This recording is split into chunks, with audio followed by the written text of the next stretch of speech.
For refuge I go to the Dharma. Namo Dhammaya. Namo Dhammaya.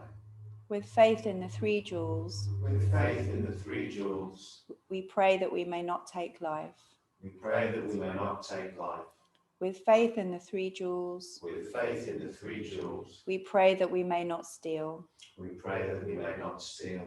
With faith in the three jewels, With faith in the three jewels, we pray that we may not fall into sexual misconduct. we pray that we may not fall into sexual misconduct. With faith in the three jewels, With faith in the three jewels, we pray that we may not fall into wrong speech. we pray that we may not fall into wrong speech. With faith in the three jewels, With faith in the three jewels, we pray that we may avoid intoxication. we pray that we may avoid intoxication.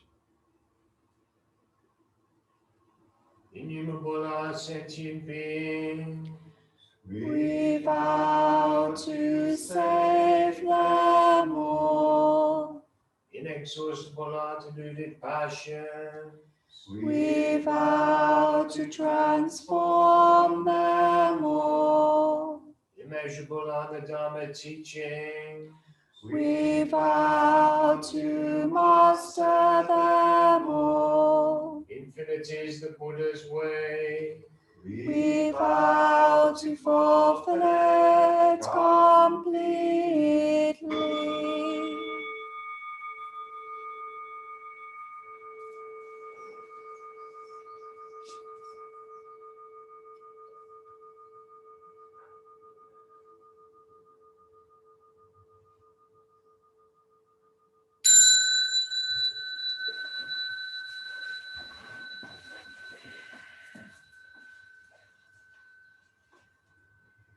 Namo Amitabha. Namo Amitabha. Namo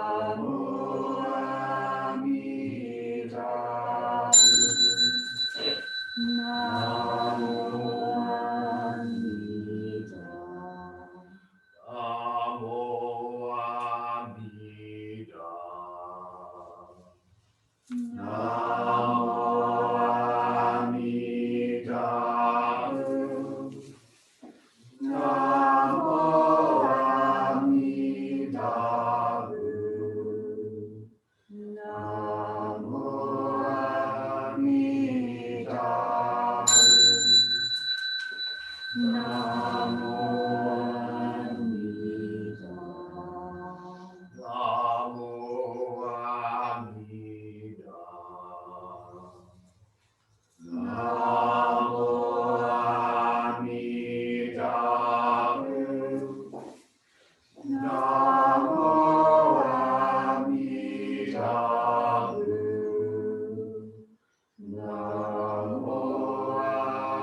We'll now bow to each other to thank each other for practicing here together. If you're on the screen, you can turn left and then right.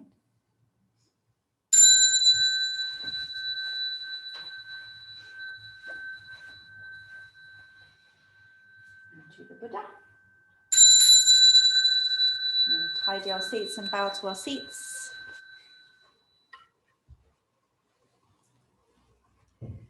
Doesn't take long to tidy a bench.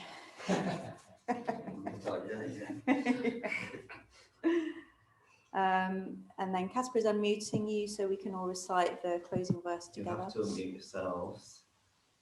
Oh yeah, Please do unmute yourselves. sorry. And during the closing verse, which is in the chat box. Blessed By by Amitabha's Amitabha's last light, may we care for all living things and the holy earth. Namo Amitabha. Do you mind pressing stop and then I'll just do a couple of announcements?